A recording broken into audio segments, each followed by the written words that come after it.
Hi, I'm Monica, and I left my 25 lakh high profile investment banking job to travel the world. I'm currently on a journey of 12 countries in 12 months, and we're already on the 8th month with spending about 7 lakhs in the past 2 years.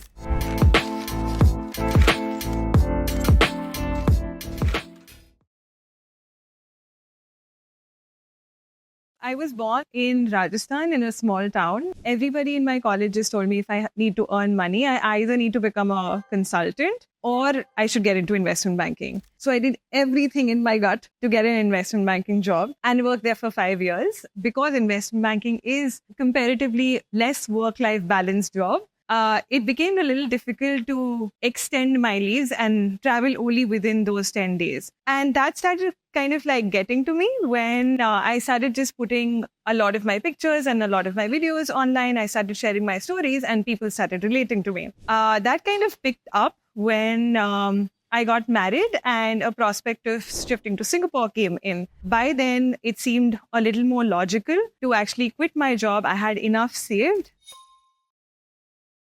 So I started investing pretty early and I did a lot of internships. I did another job before I did my MBA as well. So I started investing all of that really, really early, probably at the age of like 21 or so. And then I got my job at 24 and then I worked another 5 years. I was making about 25 lakhs a year. I'm talking about 2.5 years back. Just by that prospect, I had already saved up even more than what I was making in 1 year. And almost, I would say like a 1.7x times of whatever I was earning in 1 year of my last drawn salary. Because my income increased, my investments also increased.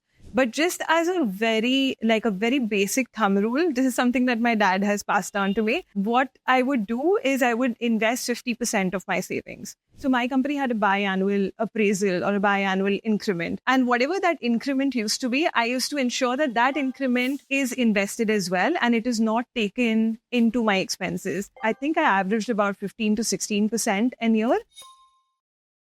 My investments have changed over a period of time. And for the longest time, I used to invest into mutual funds. Almost like 70% of my portfolio would be into mutual funds and equity. But yeah, that was a major chunk of my portfolio. Fixed deposits here and there that I broke because of needs and, things come up. Life happens to you. Now, after I got married and at the stage of life that I am in currently, it made sense for me to also invest into real estate because of the need of the hour. Now, it can be different for different people, but now it would look like 50% of the mutual funds have been changed into real estate and investments from there. So I've tried to diversify my business into as many streams of income as possible. If I need to break it down, I would say like 60% of my income comes from UGC content that I create for brands. It's not on my social media, but specific content for the brand itself. Another 30% would be brand partnerships where brands would affiliate with me or I would create videos for it to be on my social media. And that pays really well as well. And then a little bit of pocket money here and there is from affiliate marketing. I'm still looking to build that up and get into high ticket affiliate. That's something that I'm learning as a skill now. And the rest of it, I'm looking to diversify more into digital products, courses, probably physical products as well. But let's see how that goes. But just with these two primary sources as well, 2 or 3 ones, I think the business earns decently well. I've definitely averaged out way, way, way more than what I would earn or grow into my career as well as an investment banker. So when I started off, I did not make any money for like 3-4 months. But then suddenly I started making a lot more money and then it went down stagnant again. And then I didn't make money for 3-4 months and then it went up again. So that is something that comes with a lot of travel, with a lot of other projects that I picked up through the way, with a lot of onboarding that I was getting into different streams as well. So that I think worked really well for me and I averaged out almost 2x. So like I said earlier, 50% used to go into investments and the rest 50%, may say 20% I used to spend on travel. I would not count that as an expense earlier because I was traveling for myself and the rest 30% were, accommodation, rent, shopping or, other things that you do. But now that 20% of travel that I used to do is probably 40% because that's my business. And I consider that as an investment into my business. And if I would average out anything, that is my biggest rate of return. That's my most profitable investment because that's something that brings me money as well. I think just looking up into different websites, personally, just as a solo traveler, I think Hostelworld, Booking.com, these apps work really well. Then there is Workaway, volunteering opportunities that can help really, really cut down your cost of travel. I did, I think, Vietnam for 18 days in, I think, just 18,000 rupees. So it was very, very reasonable, including flights, including stays, including accommodations, including activities. So that was because I stayed in hostels, I backpacked, I pulled off collaborations from social media, and it was pretty reasonable. Like, I think now if you go to Vietnam, your flights would cost decently enough, like 10K from a Delhi or a Mumbai. And I was back then traveling from Singapore, so I used all of my credit card points. There are blogs like Nomadic Matt, The Blonde Girl Abroad. All of these, I used to follow them pretty religiously. And that's how I think I pulled it off. I think, the cheapest would be Vietnam. And the most expensive one, I think, just at the top of my head, would be Japan. I was there for a month and it's generally just a more expensive country, of course, to travel to. The accommodations are more expensive. I would have probably spent easily like a 90K to a lakh in Japan. I remember staying in a manga cafe. I have not put up that video, but it was probably the cheapest option to live in a comic book store in Japan just to save money. I had no idea that something like that even existed in Japan. But the only way that I found out was research, Google, Instagram.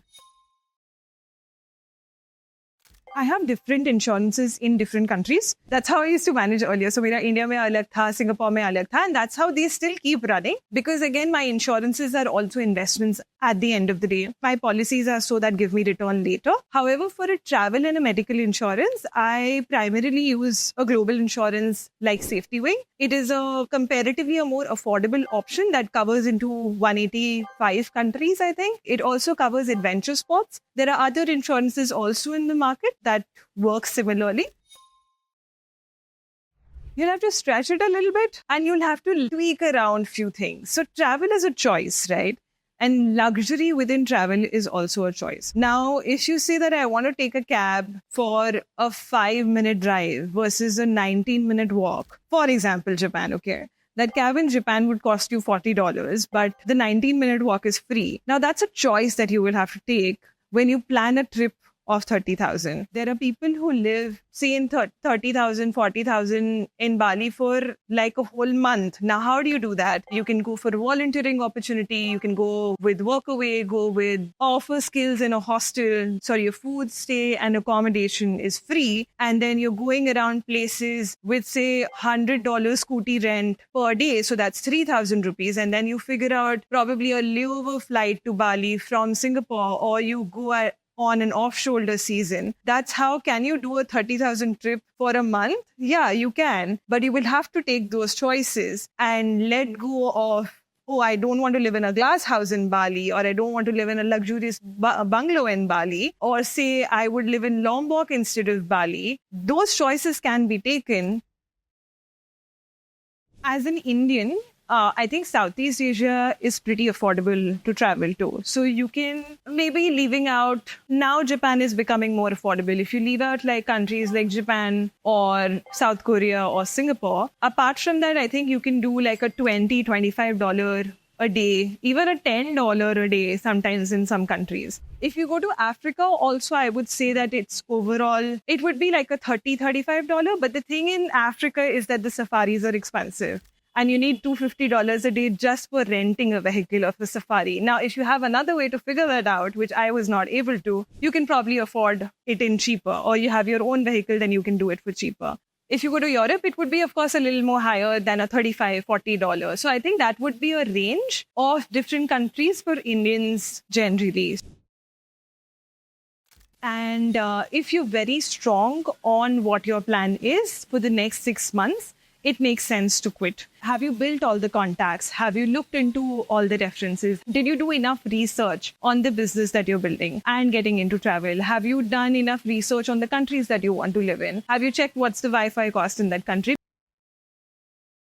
If I tell you that if it's going to be 15 lakhs or 10 lakhs, it can be different for you depending on what your lifestyle and where you want to travel to. You can have, say, 5-6 lakhs as well and start with a plan to travel and work through the way to earn enough money. That's also possible. To travel with 25 lakhs is also possible. If you know and you understand where you want to spend your money, what are the materialistic things that you need, can you actually minimize the number of things that you own and make faster decisions? It helps a lot. Now, the reason why I'm telling you that it helps to take faster decisions is because there are multiple times that I've had to take flights in the next 3 hours, 4 hours, and actually pack up my entire life and leave to the airport. It should be as easy as getting a poke bowl at a restaurant or getting a meal at a restaurant. Thank you so much for watching. I hope that you keep tuning in. Bye.